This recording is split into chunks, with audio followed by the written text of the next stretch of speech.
players leaving football. We have players coming in basketball. We have a lot of stuff to talk about. We also have NIL news regarding West Virginia, the state of West Virginia, and WVU specifically. We're also going to touch a little bit, like I mentioned, on some basketball stuff too in this episode, this live episode of Couz's Corner. Thank you so much for joining the show. Sorry I was a little bit late. Some news came down the pipeline just a couple minutes before I was going to jump on here regarding a new basketball commit, and I wanted to try to get some information on that before I jumped on and started the show. That way I would have that information for you. What we're going to talk about first is the West Virginia football team. Coach Rich Rodriguez, we all know the transfer portal is going to be opening here very, very soon, but they're not wasting any time getting this roster. Whether you want to call it roster cuts, whether you want to call it guys going into the portal, I'm not sure. I don't know how many of these guys are leaving on their own, and I don't know how many are being quote unquote cut by Coach Rodriguez and the staff. But there are a lot of players. There have been over 20 players so far that have been removed from the roster. We'll just call it that. They've been removed from the roster, are no longer listed on the roster. It's believed that they will enter the portal. Some surprise names on the list, mostly guys who were recruited by Neil Brown. We thought when this happened, Coach Rodriguez has been warning that this was coming. He was going to have to get down to that new roster limit of 105. We all thought it would be mainly walk-ons, and there are a few walk-ons on the list, but there are also some scholarship guys, some scholarship players on this list as well, and we cannot look past that. And we're going to talk about some of the, higher profile names that are on the list. I'm not going to try to speculate on how many of these guys were cut versus how many are, entering on their own, because I don't know that. I'm not in these meetings, but the names are out there in public. I was privileged to be on a hotline with Dave Weekly this evening about 5:30. I suggest you go listen to me on there. It was around 5:30 p.m. on today, Tuesday, April 8th episode of the hotline. I was invited to be on the show with Dave Weekly. I was honored to be on there. And we were talking about how we hate to mention the names. And I'm going to mention a few names, but I'm not going to try to speculate on whether they were cut, whether they're transferring on their own. I think most fans assume these are roster cuts, but again, I don't want to try to speculate on something of that nature because I just don't know, and I don't want to hurt these young men's opportunity to maybe get a spot somewhere else or whatever. So I do want to be careful how I handle this, but these names are out there. It's, as a matter of fact, the site I'm going to go to talk about it with you is public. So it's not like I'm giving you something that's privileged information or anything like that. So let's go ahead and start there. Some of the more notable names that have been removed from the West Virginia football roster. This was put out yesterday by Jeff Cobb, who covers West Virginia for Blue Gold News. Let's go ahead and pull this up.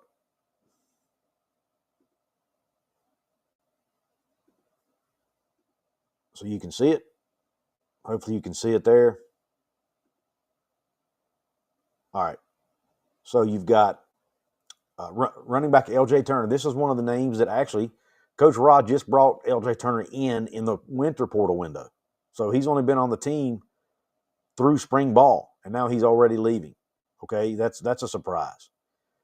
Not sure the reason. Maybe he just ended up not being a fit after all. Maybe there were health issues. We don't know.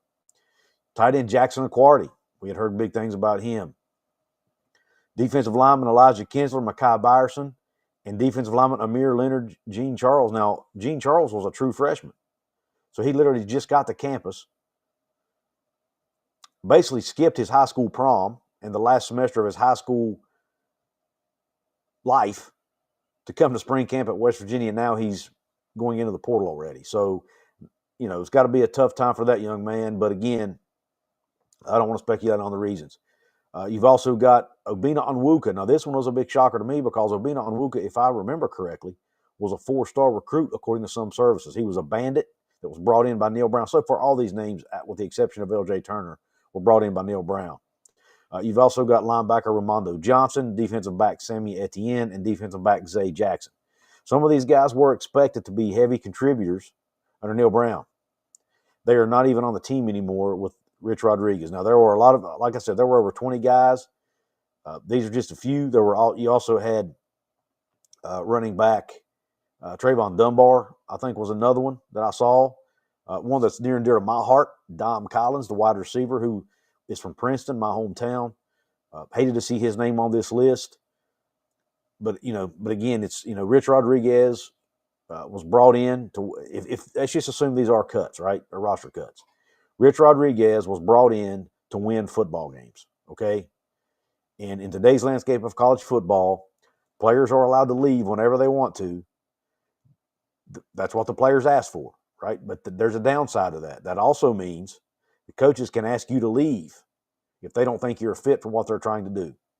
So that door, the transfer portal door, swings both ways, folks. And Rich Rodriguez has paid a lot of money to try to win football games at West Virginia. That's what the fans expect. And, if these are indeed roster cuts, then that's what he's trying to do. And it sucks, and I hate it for these young men. But that's just, unfortunately, that's the landscape we're in today. And we can sit and argue over which of these players might have helped the team, which ones wouldn't. We've got to trust Coach Rodriguez and the staff to make the right calls here, man. That's what they're being paid to do. And if, it doesn't mean these are bad players. It doesn't mean they're bad young men. It doesn't mean they're bad students, any of that stuff. All it means is, for whatever reason, they're not a fit. Either they don't feel like they're a fit, or Coach Rod doesn't feel like they're a fit for what they're trying to do with this football team.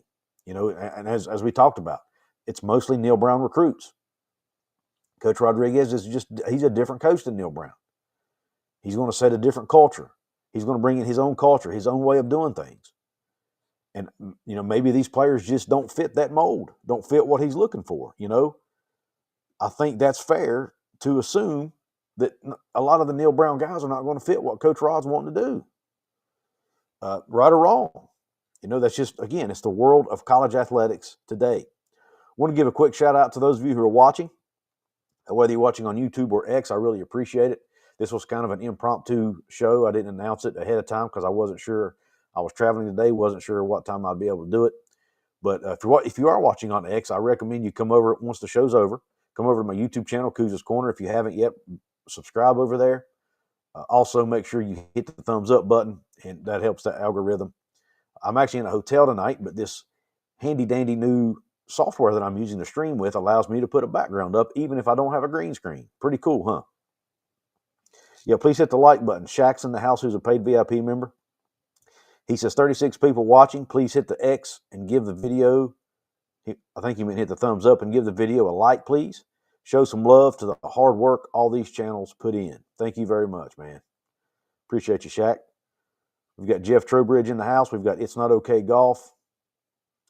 We got Curtis D316. We got Daniel Sargent. Yes, Curtis, I am getting DeAndre Thomas. That is the young man who made me late for my show.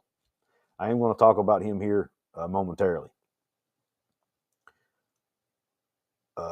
Alex Ovechkin passing Wayne Gretzky, 895 goals, all-time leader. Thank you, Daniel, for that. I personally am not a hockey guy, but there probably are a lot of people watching who are, so thank you for sharing that information.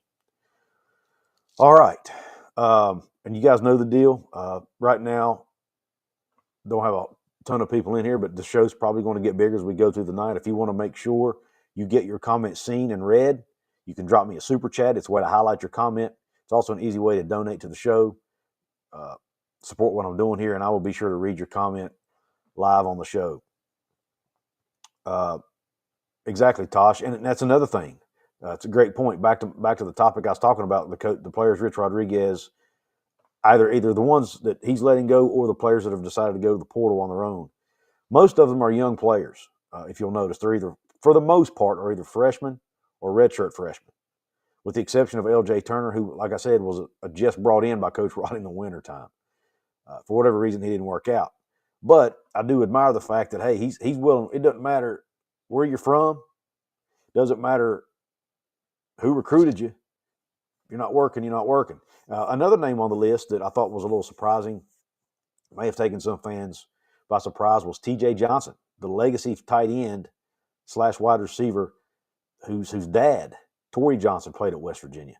So even legacy players are not immune to this happening. Again, I'm kind of making an assumption here that these were roster cuts.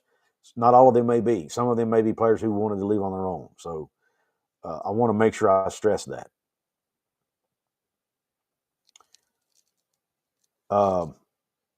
Most surprising was to me were Obinna Onwuka, like I said, who I think was a 4-star in some services. Amir Leonard John Charles, who's a true freshman, like D lineman. Elijah Kinsler, who actually got some snaps last year, was a little surprise to me. Of course, L.J. Turner, considering he just came in. And then Zay Jackson as well. Those are the most surprising ones to me. Again, hated to see Dom Collins from Princeton being removed from the roster. A lot of my folks, fellow Princeton natives, are not happy about that move. But again, it's the landscape we're in today. And it's funny. Rich Rod's been talking about how he dreaded making these roster cuts. That he thought, and we know how many times have we heard him in press conferences say they need to grandfather in these roster cuts that are coming up with the House settlement. Well, guess what the judge said yesterday during the hearings for the NIL, for the House settlement? The judge told the plaintiff lawyers, or the defendant lawyer, told the NCAA that they needed to grandfather in those roster limits. So they may end up doing what Rich Rod's wanting, but he's trying to get ahead of the game here. And if he thinks these guys aren't going to help him win now, then I guess he's going to go a different route. So it looks like, based on his history, if they're probably going to lose some more guys, and he'll probably going to replace them with older players. I mean, we saw in the last portal window, 23 of the 31 transfers he brought in were seniors. I don't expect it to be much different here. I think it'll be older guys that will help them win today. Can they get them back after the cuts? Shaq, I don't know. It'll probably depend on how that conversation went. A lot of these players, even if there was an opportunity, some of them may not want to come back now if they were cut. And there may have been some that, were leaving that window open because they are still enrolled in school, as far as I know. I don't think they're just going to leave school right in the middle of the semester here.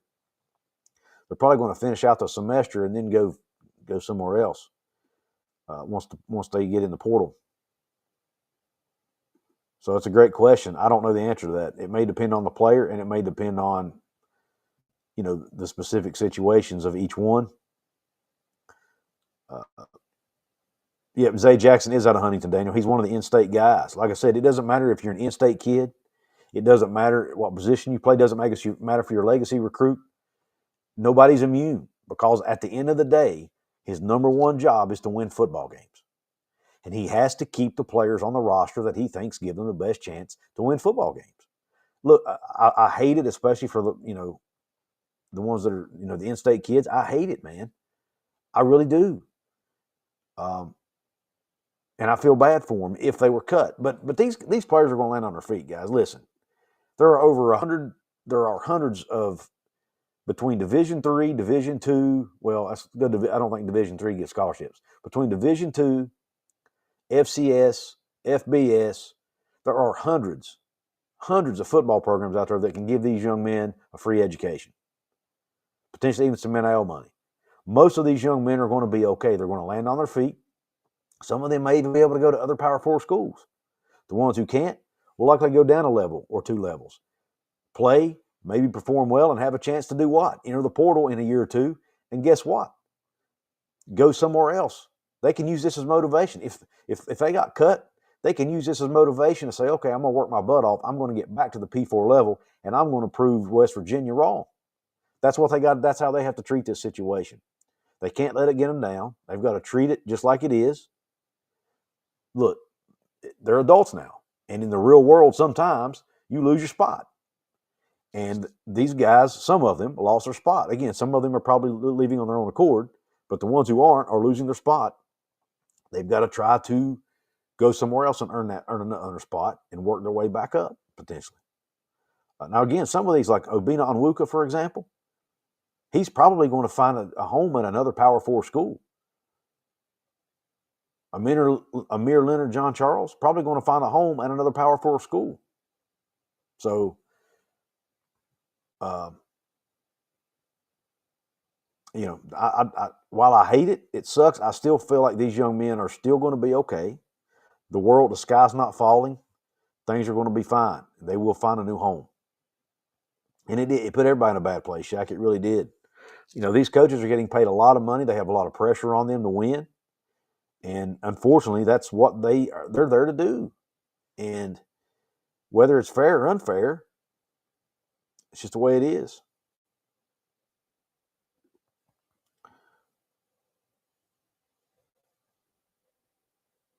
Yep, a lot of guys are going to be left out in the cold, Mountaineer Dad 31, and a lot of guys are going to be forced to go down a level. So, that's whether it be to FCS or whether it be to Division II, even in some cases, probably.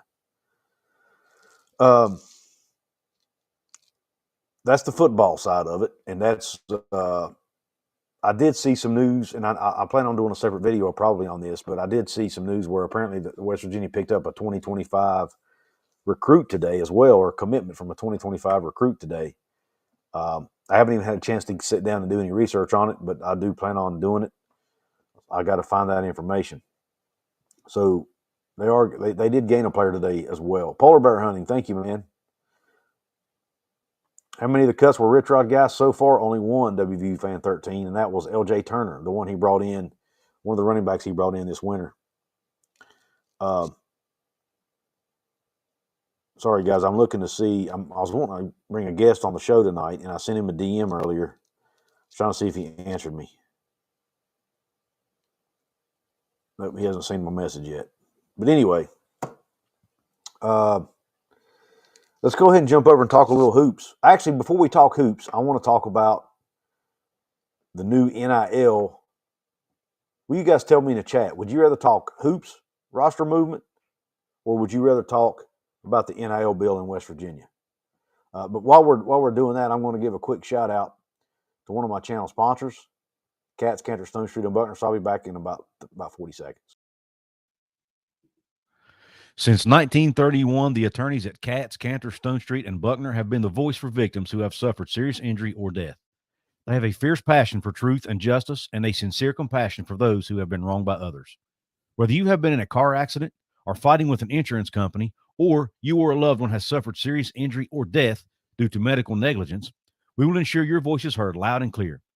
Couz, Cantor, Stone Street, and Buckner will ensure there is justice for all West Virginians, because we are your lawyer, your voice. Visit us at yourlawyeryourvoice.com. All right, thank you for your patience and letting me get the housekeeping done here. I see it looks like most of you want to talk hoops. WV Fan 13 said both. Can't do both at the same time the way these stories are, but I will go ahead and it looks like hoops has won out, so we'll talk hoops first.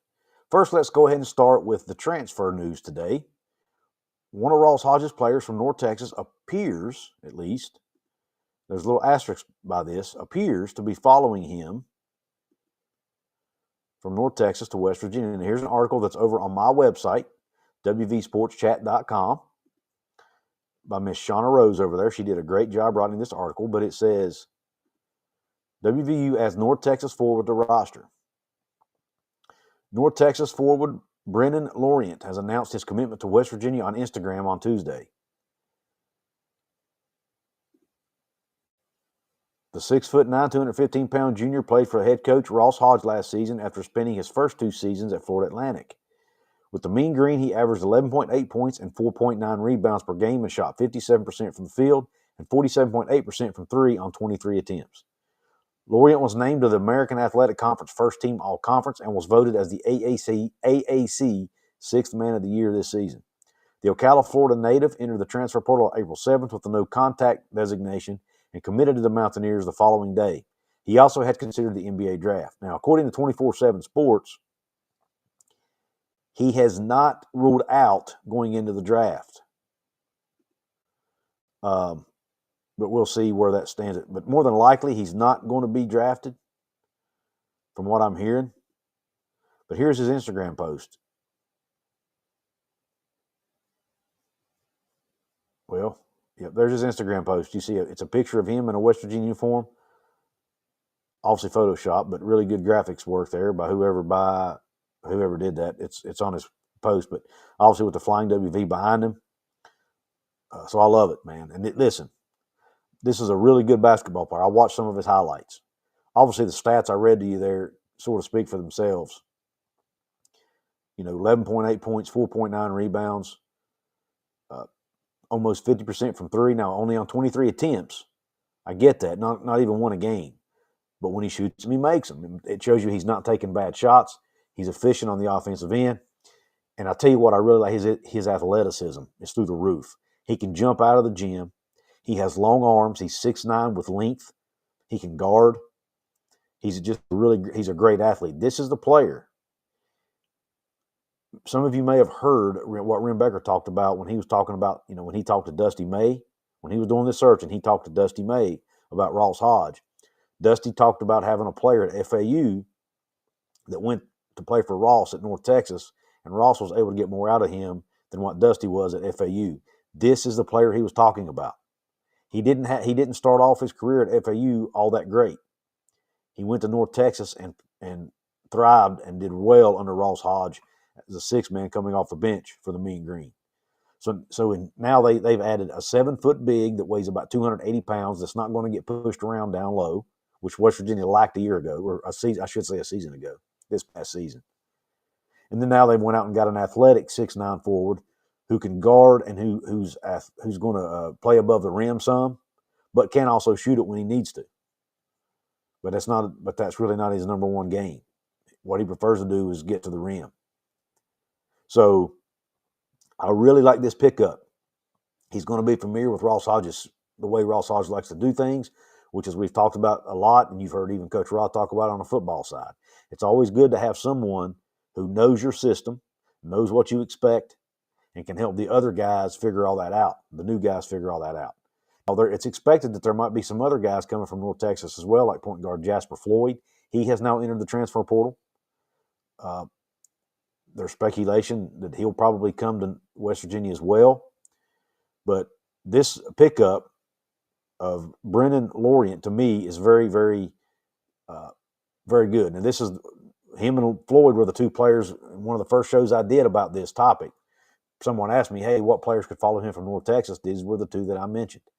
Because A, they both had eligibility remaining, and B, they both played a lot of minutes, were contributors, and I felt like could play at the Power 4 level. So there's one or two so far. Let's see if Floyd follows his teammate to Morgantown. But Ross Hodge is off to a good start. He's got a 7-foot big and an athletic 6'9" forward with length. So I think that's a very, very good start. I'm really happy with that. Shaq. Okay, never mind. All right, looks like I got 242 people in here. Looks like most of you must be watching on X.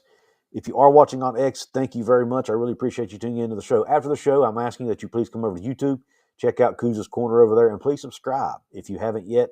Also want to tout, I just read an article from my new website, WVSportsChat.com.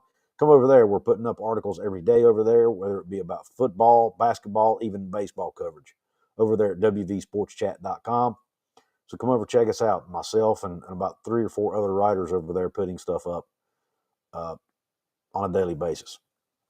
And that article was written by Miss Shauna Rose, who's been with me for a while now. So anyway, the other basketball player I wanted to talk about is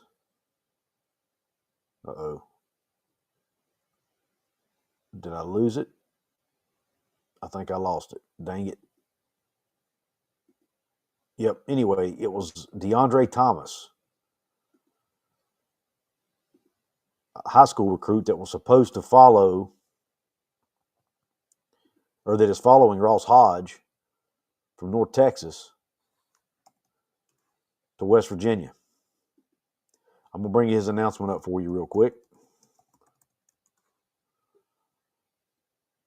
I thought I had it pulled up, but somehow or another I deleted it. Here we go. Or not deleted it, but removed it from the screen. All right, here we go. This is DeAndre Thomas. Says, excited to announce I will be following the previous North Texas coaching staff to the University of West Virginia. I know some people are going to get upset about that, because it's supposed to be West Virginia University, but give the kid a break. He's a 17 or 18-year-old high school student. He hasn't figured that out yet. But nonetheless, DeAndre Thomas, a 6'7" forward out of Allen, Texas. When you look at some of the other schools who offered him, the offer list doesn't excite you. Not a ton of Power 4 schools on there, if any. And I don't have that pulled up either. I did earlier. But he's talented. I've watched a few of his highlights. He's another athletic forward. He can jump. He can guard. He's really active with his hands. He can, grab the ball away from the guy he's guarding. He has good length. I'm sensing a theme here with Ross Hodge. He likes guys with length who can disrupt passing lanes, who are hard to, who are harder to get by. They don't give up as many dribble drives, and if they're active with their hands and can play defense without fouling, it's a huge advantage to have those long arms. We saw what Sincere Harris could do with his long arms. We've seen other guys at West Virginia who had length, and how that can as long as they've got the footwork and the effort to go along with that length, it can create a lot of havoc for the offense. And that's what he's doing. He's going out and getting, he got the big 7-footer. Then he got the 6'9" power forward with length. Now he's getting a 6'7" freshman forward with length, who is following him from Allen, Texas. Allen High School in Allen, Texas. Again, he'll be a true freshman. Can he come in and contribute right away? Obviously, that's yet to be determined.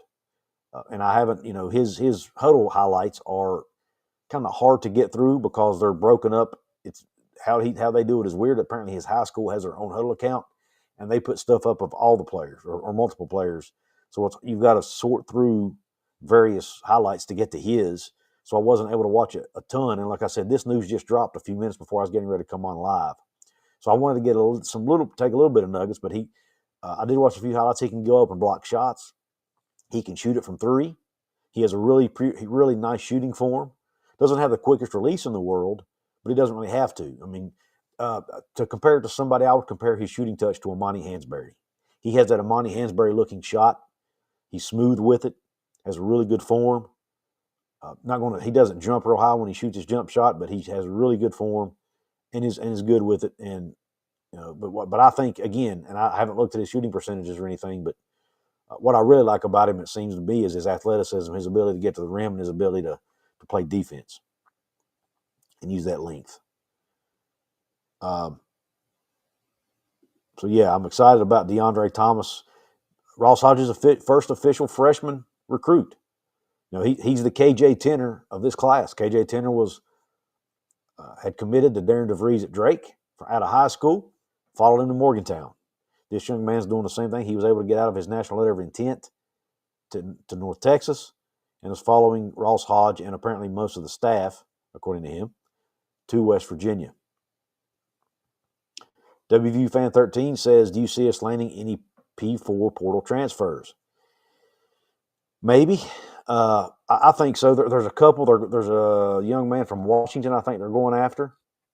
They might be able to get him. And there was another one I saw too. I don't remember who it was off the top of my head, but they're going after a few Power 4 guys. But I don't want to get too hung up on that because there are a lot of talented players, especially in basketball, a ton of talented players at the lower levels, as we've seen. But yeah, I do think they'll get some.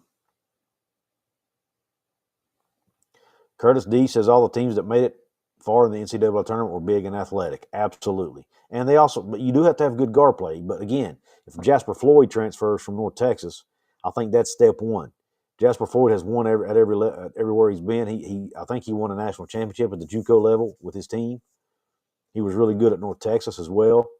Now he's been to like 3 or 4 different schools, but again, in today's landscape, that's pretty darn normal. It's not that unusual to have guys playing at multiple stops in just a few short years. All right, let's go ahead and talk transfer portal. NIL, this NIL news. I found this to be interesting, and so far I have not seen any other West Virginia channel talk about this. If they have, I just missed it. Before we can dive into it, though, I do want to give another shout-out to my other channel sponsor, Appalachia Digital. Thank them for supporting what I do here. If you're wanting to build yourself and your small business a brand new website, go see our friends over at Appalachia Digital. They were the ones who designed my website, WVSportsChat.com. We're still adding some tweaks to it, but it looks really nice. The foundation, as I'll say, is there, and they did a really good job. Also, they help people get found on Google. If you already have a site and want to get found on Google, they can help you with that too, with SEO and other things. So go check out AppalachiaDigital.com/Couz.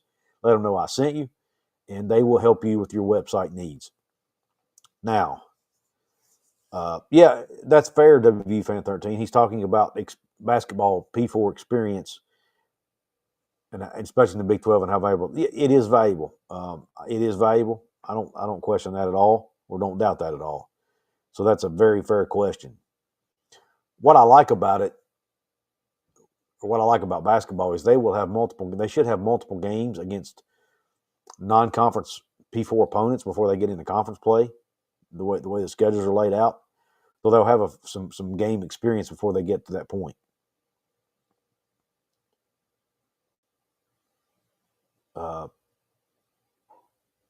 Polar Bear Hunting said the kid from Princeton had 4.3 speed. Rich Rod should have kept him. Yeah, I mean, I thought he would. I thought that speed would be enough because we know how much Rich Rod likes speed. But, I guess, it takes more than speed. I mean, you've got to be able to, obviously blocking is a big deal. And I'm not saying Dom Collins wasn't a good blocker. I'm just going to list off multiple reasons why a football coach may not keep a kid on the team. Blocking has to be there. As much as Rich Rod likes to run the ball, how good was he on the perimeter blocking? With Dom, he's only 5'7", 5'8", 5'9", whatever he is. He's not tall. That might have been a factor. I don't know. And again, we weren't at camp. We did not see how he practiced. We didn't see how he performed in scrimmages, any of that stuff. So we don't have any. And Coach Rodriguez, remember, Coach Rodriguez did not recruit these young men, or at least most of them, out of high school. So he doesn't have that connection. Not even sure how much he's seen them play. So, his sample size is what he got to see during his 15 practices of spring ball. And if they didn't perform up to their standards, then, it might have hurt them. But, in route running with a receiver, you've got route running that has to come into play here. It's very possible that, maybe he just wasn't polished enough at the receiver position. Playing at Princeton, Dom was usually the most athletic kid on the field about every game he played in. So his athleticism and God-gifted ability could just take over games, right? I saw it with my own eyes multiple times. Well, now at the Power 4 level in college, those guys are oftentimes as fast as him, oftentimes as athletic as him, and in most cases bigger than him. A lot of these guys are coming from playing Florida high school football, Georgia high school football, high school football in the Carolinas, Texas, Ohio, Pennsylvania, these states that have really, really high-level high school football programs. And I'm not trying to take a shot at West Virginia high school football here at all. I mean, I live in West Virginia. I'm not saying it's bad football by any means. But when you have a lot fewer kids playing the sport, obviously the talent level is not going to be the same. It's math. It's simple math, right? We've heard Sean Martin talk about it in press conferences when they asked him about it in the past. He said it was definitely an adjustment for him to get accustomed to playing the better competition. What I hope in Dom's case, Dom's going to be fine. He has a good work ethic. He's confident in his ability, and he's a good football player. He will land on his feet somewhere. What I hope that young man does, and I hope he's listening, I hope his family's listening. What I hope that young man does is go somewhere else. I don't know whether it's another Power 4 school, whether it's a FCS school, D2 school, wherever he goes. Play his tail off, put up great numbers, get noticed by even more schools, and he may even have more opportunities and better opportunities in a year or two than he does today. He didn't have a ton of D1 schools offering him out of high school, right? West Virginia coach Neil Brown took a chance on him, which I was very appreciative of. I thought he deserved it. But for whatever reason, Rich Rod, I guess, just doesn't feel like he's a fit, maybe. I don't know. But whatever the reason is, he'll be fine. All these other young men, they'll be fine, most of them. If they're good football players, with good work ethic and a good attitude, they will be okay. And this could end up being a blessing in disguise for some of these young men. They can go somewhere, maybe get more playing time, get more snaps, improve their game even more. And like I said, 2-3 years, we might see Dom Collins on the field or any of these young men on the field balling out against West Virginia somewhere. Or heck, even some of them may end up back in Morgantown. Who knows? But just go ball out. Use this as motivation. Go prove everybody wrong. Prove that you deserve a spot on that team. Prove that you were good enough to play at that level, or whatever. But I have faith in Dom that he's going to be just fine. I know the young man works his butt off. I know he's a weight room warrior. So I have no doubt he'll put in the work, and he'll ball out somewhere. All right, let's go ahead and pull up. Curtis D, you make a great point. He says RR is expected to win immediately. We need guys that can play at a high level now. Yeah, he's not, as you can tell by the moves he's making, it's not going to be a developmental program right now, at least not now. Coach Brown kept that mantra, this is a developmental program, this is a developmental program. I don't think Rich Rod's approaching it that way, at least not in year one. He's approaching it, we're going to get older guys who are already physically able to play today, and in most cases already have experience playing at the D1 level. H. Bar Farkle, who's a paid VIP member here on the channel, says, it is a real possibility that some of these transfers left because they didn't have a hard edge or didn't want to work as hard as Rich Rod expects. And some of those are possible. Again, I don't want to try to speculate the reasons. They're being called roster cuts by most in the media and many on social media, so we're assuming that's what they are. But again, a lot of these young men may be leaving on their own accord. They might have went through one spring with Rich Rod and been like, you know what, I'm not a fit here. This is not, most of them were recruited by Neil Brown. This is not the type of staff or type of coach I want to play for. I want to go do something different, whatever. And again, it doesn't make them bad players, doesn't make them bad people. It's just, they just may not be a fit, may not be if culture fits in some cases. As far as chemistry with the rest of the team, I mean, there are so many things that go into these decisions, folks, other than just how fast can they run, how well do they tackle, all that stuff. There are so many things, how are they doing in the classroom? What are they like off the field? What are the, I mentioned, how are they fundamentally? How are they blocking, tackling? How are they running routes? How's their field vision? How are their handing? Did they drop a lot of balls? I mean, if they're a receiver. So can they, how do they get off the ball if they're a lineman? I mean, there are so many different things to look at. A lot of it being fundamental related.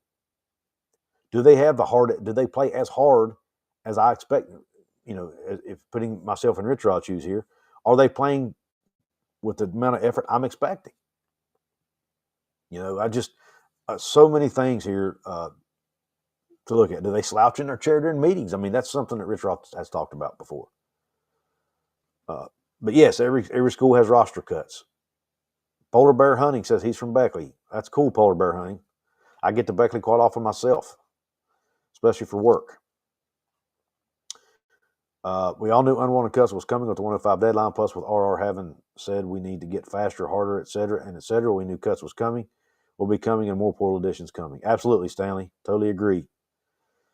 Don't have time to do a lot of development, Earth Ether. You're right. All right, let's go ahead and talk about this NIL story. I find this to be extremely interesting. And again, I don't know if anyone else has talked about this. If they have, I missed it.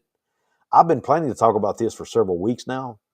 I've actually been trying to get a guest on the show, a legislature from the state of West Virginia. I have not been able to land one so far due to scheduling conflicts, and some just never even responded to my messages.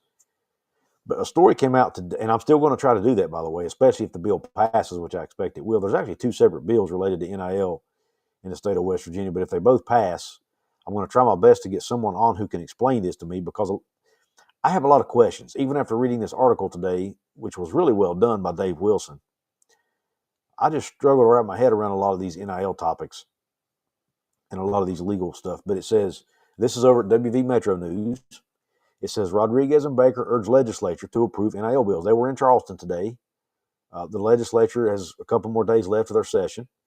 and Ren Baker and Rich Rod went there to support, basically show their support for these NIL bills and explain why they would help WVU. And here's the article. It says, Rich Rodriguez has watched college football evolve. Excuse me. He's watched college football evolve over his career from strictly amateur sports to big business where elite athletes can now command lucrative endorsement deals for the use of their name, image, and likeness. On Tuesday, the West Virginia University football coach and athletics director Ren Baker urged the state Senate to approve 2 bills that will allow WVU, Marshall, and other colleges and universities in the state to provide greater NIL opportunities to college athletes. And here's a quote. It says, as you all know because you follow it, college athletics is rapidly evolving and changing. This legislation really gives us the opportunity to compensate the student athletes for their name, image, and likeness, said Baker, while addressing the Senate Education Committee. The reality is, we're recruiting in an environment where we need to make commitments to student athletes to get them committed for next year. End quote. The bills, House Bill 2576 and House Bill 2595, allow colleges and universities to establish a nonprofit entity that could enter into contracts with student athletes to compensate them through revenue sharing and NIL rights and facilitate other NIL opportunities. House Bill 2572 establishes a framework for compensation and as well as provides some restrictions. Athletes would not qualify as employees. That's important. They're still not employees. So to me, if they're not employees, but yet they can still sign contracts, what's that make them? That makes them independent contractors, right? Athletes would not qualify as employees, and NIL contracts could not impact scholarship status. So it doesn't affect their scholarships. Restrictions on NIL contracts include industries related to alcohol or adult entertainment, which makes sense. Companion legislation, House Bill 2595, authorizes institutions, like WVU in this case, to establish a new nonprofit entity for athletics, similarly structured to research corporations. The new organization will manage revenue sharing dollars and NIL opportunities. So basically what this would do would allow WVU and Marshall to take their NIL and bring it in-house. So instead of having Country Roads Trust as an external entity, it could actually be part of the university structure, be a nonprofit entity, and would allow them to control the NIL deals for players. One of my questions, as we pause for a second on the article, one of my big questions is, and I'd love to get an answer to this, is that against NCAA rules? And is it enforceable if it's not? If it is. Because if it's against NCAA rules, with this new enforcement arm that they're bringing in with the House settlement, would West Virginia be at risk of getting in trouble here? I would assume no, or else they wouldn't be doing it, but I'd love to be able to ask that question. Let's keep going with the article. Rodriguez said many coaches have bemoaned the changes in college athletics over the last decade, but rather than just give up in the changing environment, Rodriguez wants to put WVU in the best position to succeed. He emphasized that when WVU is successful on the field or court, the entire state benefits. Having been around the country a little bit the past few years, I'm even more convinced now that we're in a unique spot to collectively win and have success. And it's not all about winning, but a lot of it is bringing positive attention to our state. When you have success in athletics, and it's in a national profile, you can maybe change some people's minds about the kind of people that are in the state of West Virginia, Rodriguez said. So he's talking about something I've talked about ad nauseum. Sports at WVU not only benefit WVU and those student athletes and that institution, it benefits the entire state. It brings tax revenue to the state. It brings positive attention to the state. It might bring tourism to the state. It might make somebody want to go to school at West Virginia University. And that if you get somebody to come to West Virginia University, there's a good chance, or at least a better chance, they may want to stay in the state of West Virginia. It all ties together here. Football and men's basketball, and heck, even women's basketball and baseball are very important to West Virginia University and the state. And that's what Rich Rodriguez is talking about here. The NCAA first allowed athletes to profit from NIL in 21, opening the floodgates for player compensation. Since then, the NIL process has been shrouded in some secrecy, and the universities have not played active roles in securing deals for athletes. That has been handled by private collectives adjacent to the athletic programs. These bills would change that approach. What this does is it allows us the opportunity to be a part of those conversations, to actively have those, to share those with transparency instead of the environment that we've had that's kind of clouded in obscurity and isn't pay for play, but kind of is, though, through these collectives, said Baker. So basically what he's saying is, even though we try to avoid pay for play, by doing this through a collective, it kind of is pay for play. This really allows us to take control of that process, to understand what the value of each student's name, image, and likeness is, and to negotiate what would be fair compensation for that. Let me see. I don't see. Okay, let's keep going. There's not that much left. In October 24, preliminary approval was granted for a settlement in the case House versus NCAA. That settlement allows institutions to compensate athletes through revenue sharing. Earlier this week, a federal judge instructed attorneys to address a short list of concerns with the settlement deal before gathering final approval. WVU officials anticipate it will be required to make about $20.5 million available to share with athletes. Those dollars would go to the new university-controlled entity to be dispersed to athletes. At Marshall, that share of revenue to be shared is expected to be around $1.5 million. Wow, what a big difference. Anyway, Rodriguez emphasized with this framework in place, West Virginia is in a unique position to compete for recruits against other Power 4 programs. Part of our recruiting pitch is that we're in a unique situation at WVU. There's no professional team, no NBA, no WNBA, no Major League Baseball, no NFL. There's only one Power 4 team, and that's us. Our guys get a lot of attention. So that is not only good for you, if you do well and for your future career, but also now you can monetize that, said Rodriguez. We're in a better position than most, even the Georgias and Ohio States, because we don't have any competition for that attention for our players. And it resonates well with these guys. They see our facilities. They see the stadium. Then they see the attention they get. Now with this and what's going forward, we think we can play the other game with it as well. Now, I'm not sure I totally agree with him. They're in a better position than Georgia and Ohio State. Sounded like a little bit of coach speak there.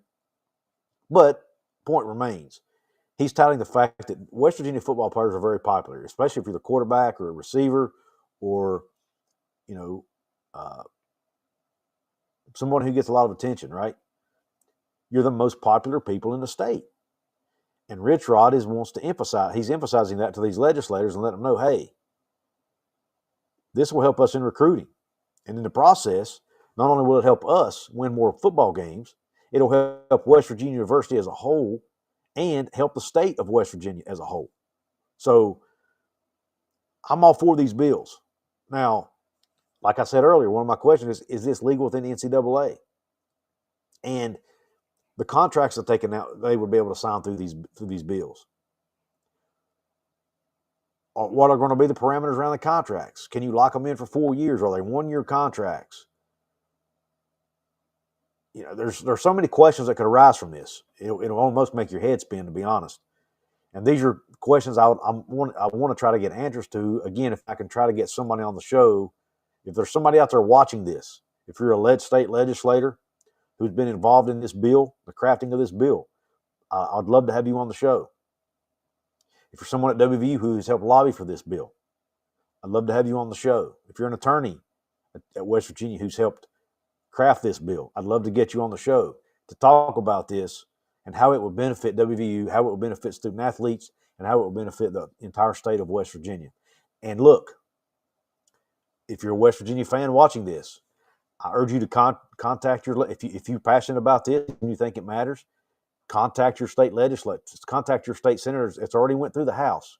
Now it's in the Senate. Contact your state senator from your district and let them know you support these bills.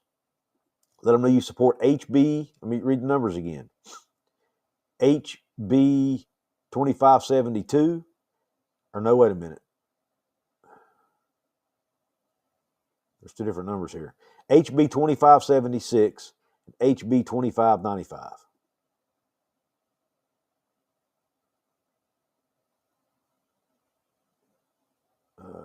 Yep, I'm making sure they got the numbers right here. 2576.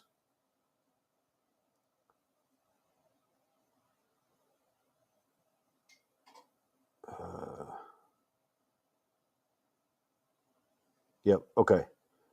2576 and 2595. Those are the two bills. If you feel led to do so, contact your state senator from your district and let them know you support those bills. You want to see them pass. Maybe that'll help.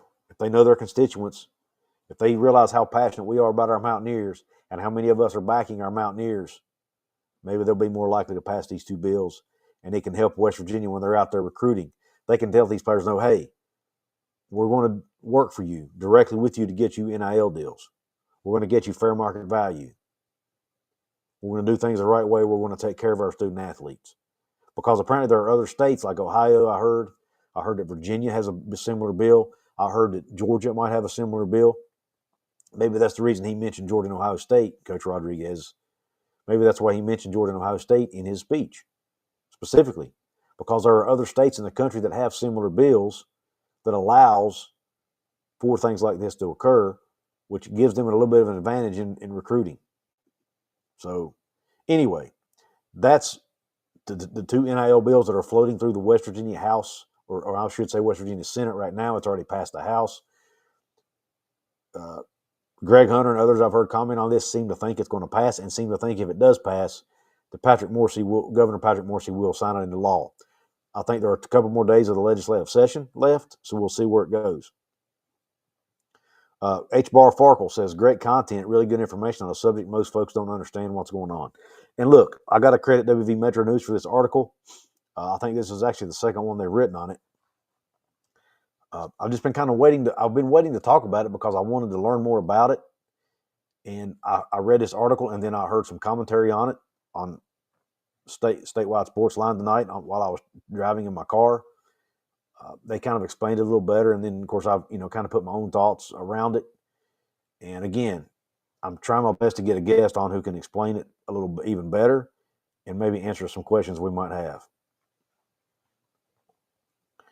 John Paul says this is a basketball video, but no, it's actually both, John Paul. So that's fair. I'm actually talking basketball and football in this show.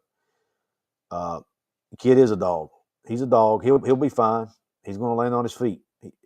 If he keeps his head on, if he uses this as motivation, keeps putting in the work, he's going to be okay. He can still get a free education, man. That should mean something. And he can go out and prove everybody wrong. And I think Coach Rodriguez is, here. This is my theory. He's looking at the team and he's looking, okay, can this guy help me win in 2025? And if he can't, he's probably moving on from him. I think that's the case. And he probably feels that Dom and these other guys were not going to be ready to, he doesn't have time to develop guys. He wants guys that can win today. That's why that's why 2/3 of the transfers he brought in, actually more than 2/3, are seniors. He wants guys that can win right now. He doesn't want to take time to develop freshmen and sophomores. And look, I hate it. It sucks. College sports is completely different than what it used to be. And that's a different approach than what Neil Brown was taking. Neil Brown was bringing guys in, trying to develop them. But let's face it wasn't working, was it? So maybe Rich Rod's going to try a different approach. We'll see. He was able to do it at Jacksonville State. Can he do it at West Virginia? We'll see. It's interesting. We have two coaches, the two major sports, who have basically overhauled rosters at lower levels and won. Can they do the same thing at West Virginia, especially in year one? And yeah, he probably is opening a few spots for the summer portal, WV Fan 13. You're exact. He has to get the roster count down to 105. Plus, he may want some extra spots to try to bring in guys at certain positions too, whether he feels like they need more depth. They will not get 50% of athletic department revenue. It's 20-some percent, I think. Curtis D 316. The student athletes in their entirety will get like 20-some percent of the overall athletic department revenue, and then like 75% of that is going to football players, and then it goes down from there. Men's basketball, baseball, women's basketball, and it just keeps going down from there, based on the amount of revenue I guess they bring in or whatever. Shaq says it doesn't work to develop them anyways. You develop them, somebody else comes and poaches him. All your hard work goes to somebody else. It's happened. How many times has it happened at West Virginia? Akeem Messador, Darrell Worley. I think was it Darrell? We're not Worley. Darrell, whatever his name was. Anyway, I'm trying to think. Charles Woods. Who else? Caden Prather. So many guys that you can name who West Virginia helped develop, then they go play somewhere else. H. Ball Farkle says, I believe most of the development of young players will be at the Division II or JUCO level. And that's another option. Go down to JUCO for a year or two. Prove yourself. And come back up. Shaq says, sorry, blame that on Siri. She can understand anything but cuss words.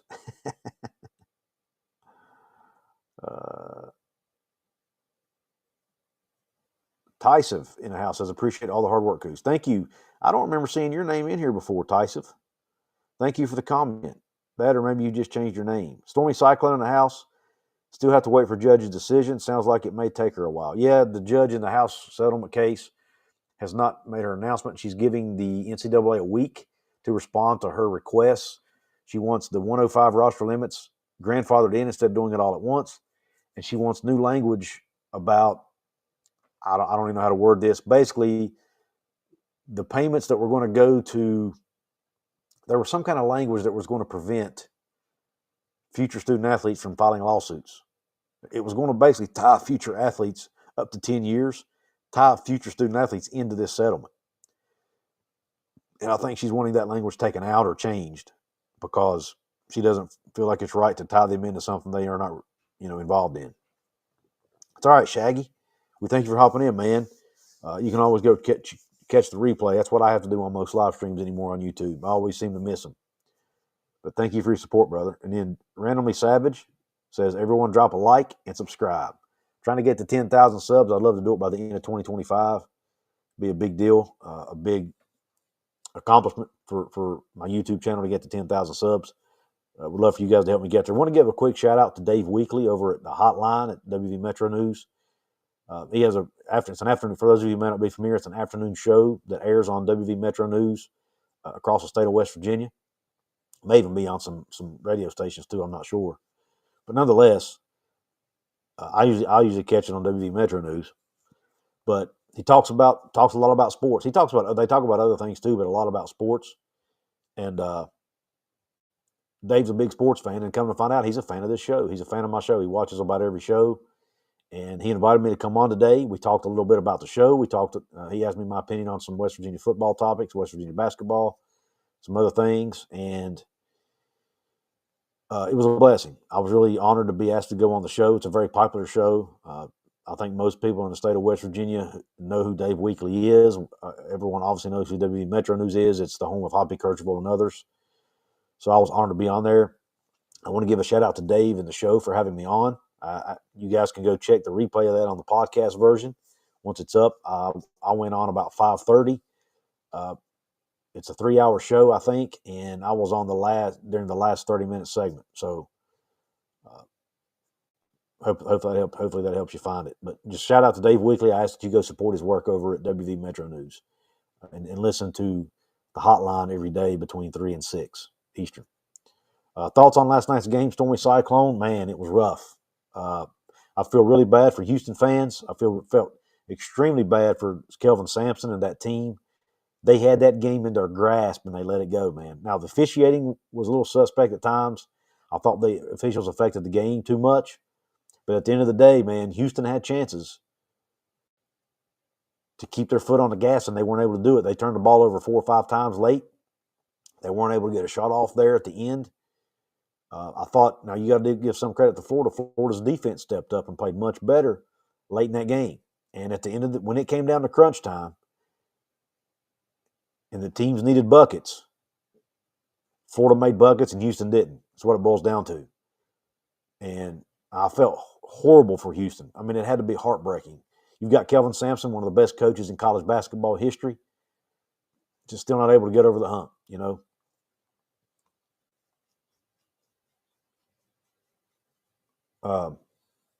WVU Fan 13 says Ollie Jennings left WVU, went to Old Dominion, and dominated, then transferred to Virginia Tech.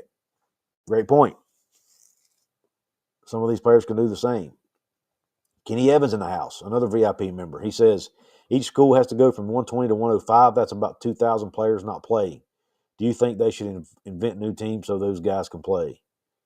Nah, they're not going to invent new teams. They're just going to have less guys. What they're going to do, this is really going to hurt. At the end of the day, this is going to hurt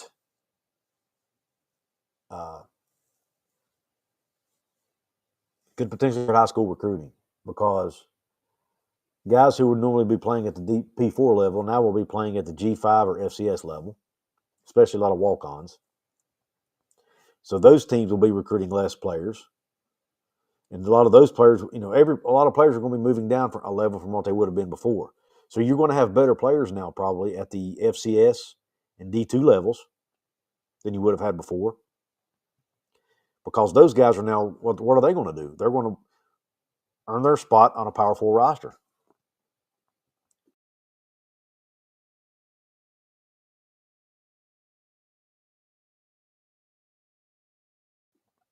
Sorry about that, guys. I had a coughing spell. I was able to get the mute button that time, though. But you're going to have a lot of players going down a level, sometimes 2 levels, to play, to try to earn their way back up to the higher level, right? Which means you might see less high school players getting recruited. It's that simple. This could trickle down, and you could see less high school players getting recruited to play college football, potentially. Now, it's going to take several years before we probably see the effects of that. But I'm going to be anxious to see how, I especially with West Virginia, WVU specifically, you're going to see less in-state kids on West Virginia's football team going forward, probably. Because if you look historically, majority of those kids that play at West Virginia have been walk-ons, right? You get some scholarship players. I mean, we've had the Darius Steeleses, the Dante Steeleses, the Sean Martins, go down the list, right? But the majority have been walk-ons. I mean, heck, even Coach Rod himself was a walk-on. He's talked about it multiple times. He said, heck, I might have got cut my first year here. But he eventually worked his way, up the depth chart and earned a scholarship. But he didn't do that immediately. So I think it's going to impact high school recruiting at some point. And again, it'll be interesting to see it when we see the effects of that. Shaggy WV says, I got a super chat to get to. Stormy Cyclone says, thank you for the $5 super chat, my man. He says, keep up the good work. Thank you, man. I really appreciate the super chat. It means a lot. Thank you for the support. Thank you so much. We've got Shaggy WV says Houston choked as bad as any team I've seen in the championship game. They definitely choked. But again, I think it would be disingenuous not to give Florida some credit as well for they increased their defensive intensity late in that game. Yeah, the missed goaltending call was one. Curtis, I thought they went back and corrected that call. Did they not? Terrible. Glenn Marshall is terrible in his best Charles Barkley accent. Tyson says, I'm a freshman at WVU right now. I'm hoping by the time I graduate, we have a good year in football or basketball. That would be cool, man. I did not attend WVU. I attended a local college closer to home. I did college.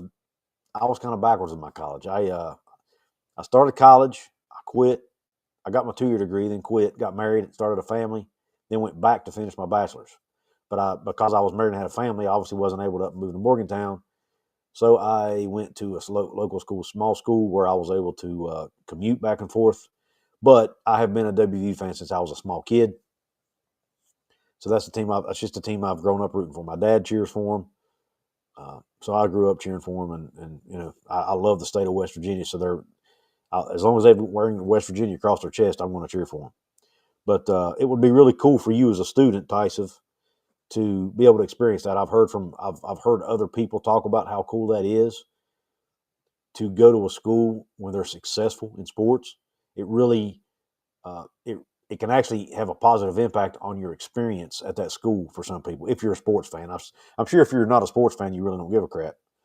But for those who were sports fans, it seems to really improve their experience and give you some really great memories. You can look back and say, hey, I was at that game, and I was at that game, and I remember when this happened, and I had this guy in my class, and so many cool memories that can be gained from that. But thank you for chiming in. Josh Johnson says, I have a question. Are you a truck driver? I am not, Josh. I'm actually in sales.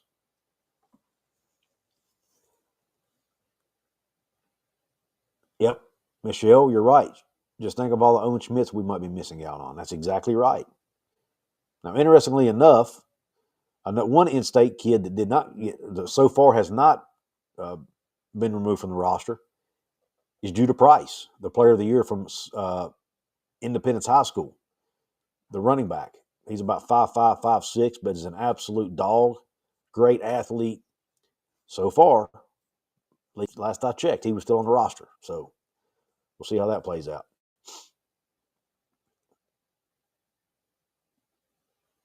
All right, listen, I've been on here. I've seen your toy truck, so I thought you was my bad. What is your opinion on Dom getting cut? Oh, okay. Josh, I hated it for Dom. Obviously I'm biased towards Dom because I live in Princeton. My kids go to school with him or went to school with him. I watched him play multiple times, saw how great of an athlete he was, and I cheer for my hometown kids and Southern West Virginia kids in general, really, especially Mercer County kids. So I hated it. I really did. I was over the moon when West Virginia signed him last year, man. I was so excited. Could not wait to get on here and do a show about it. I did 2 or 3 articles on my website. I was so happy. I talked to Dom on the phone to do a feature article about him. I mean, I was so excited. And could not wait to see him on the field. I'd watch games hoping he'd get on the field and he wouldn't get on. So I hated it. I really did. But at the end of the day, I'm a WVU fan first, man. And Dom can have success without WVU. You know what I mean? He can go find success somewhere else. Go to another school. Ball out. Whether he might even be able to go to another Power 4 school. Who knows? But wherever he goes, he's going to have a chance to ball out. Prove himself. Work hard. Use this as motivation. That's what I've been saying all along. He can use all these young men. They can use this as if they were cut, they can use this as motivation. Go ball out somewhere, and then heck, who knows? Maybe down the road he gets to meet West Virginia on the field someday and prove them wrong. You know what I mean? That's what he needs to do, and I have faith that he can do that. And all is not lost. There are hundreds of college football programs out there who can offer a free education for a football player, can offer football scholarships. So he still has an opportunity. So all is not lost. I hope he uses it as motivation. And just like the rest of these young men, Obina Onwuka, Brandon Raymond, he's one I didn't talk about.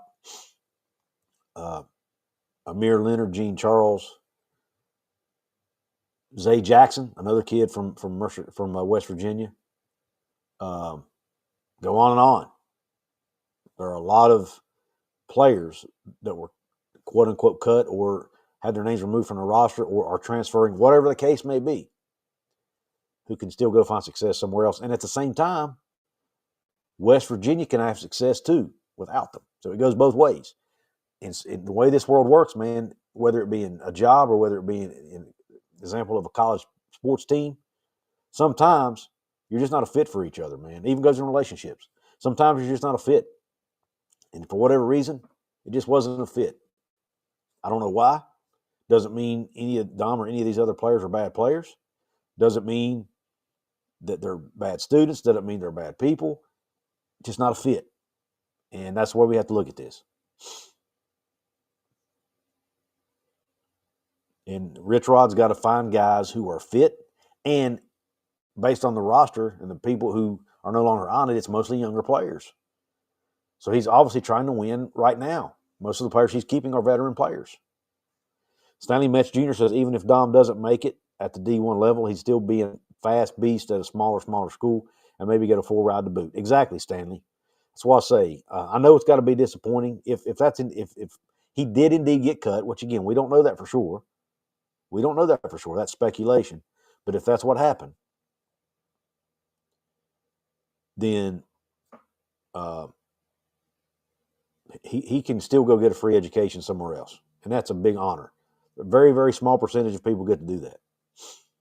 Josh Johnson says, why didn't Neil play him last year? He got in one game, and Neil, I think, tried to run a play for him, but they weren't able to get him the football. But he said he wasn't ready. I mean, Neil said when he recruited him, he was going to be a project. He said he would have to develop him. And Rich Rod is not wanting guys he has to develop. He wants guys who can play now. I mean, it's obvious by the roster he's putting together. It's loaded with seniors for the most part. So, with a few exceptions.